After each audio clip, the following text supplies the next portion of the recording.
And a young girl's in the hospital after she was shot in the neck. The shooting happened around 8 tonight at an apartment complex on Bellhaven Place. That's on the far east side near 10th Street. CBS 4's Courtney Spinelli has more on where this investigation stands tonight. When officers arrived on scene just after 8 tonight, they say they located a juvenile with a gunshot wound to her neck. Within the last hour, police have begun to leave the scene. There still are several investigators still on scene right now, but much less than what we saw around 10 tonight.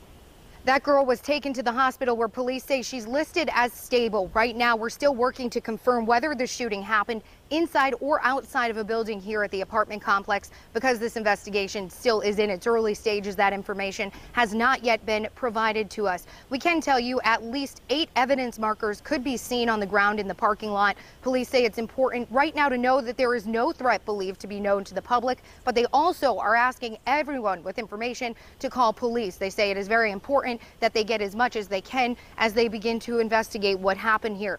This follows several weekends where children have been victims in shootings across Indianapolis. Definitely makes it tougher on the officers dealing with a child. Any person shot is a tragedy, but it's even worse with a child. Because most officers have a child or they have a relative that is a child, so it affects them even more. It makes me want to cry. And I feel bad for the family. Just very fortunate that she's still here, and hopefully we can save her life and get her some medical attention immediately.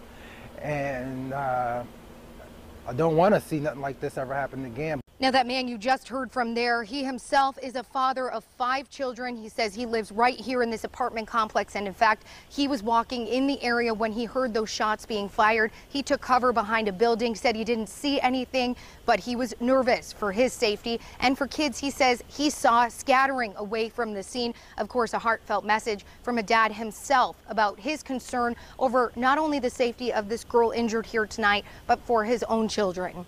Just days ago, we talked to a doctor and IMPD about the impacts that these shootings have on young victims. We talked about the physical, the emotional, the traumatic impacts that both them and their family are left with after something like this happens. On Thursday, we knew that there were at least 50 children shot across Indianapolis since the start of 2021. This once again moves that number higher, a really difficult reality for this city and something that IMPD and surgeons are calling for people to understand, to put down the guns because of the innocent victims like what we saw here tonight. For now, reporting on the city's Far East Side, Courtney Spinelli, CBS 4 News.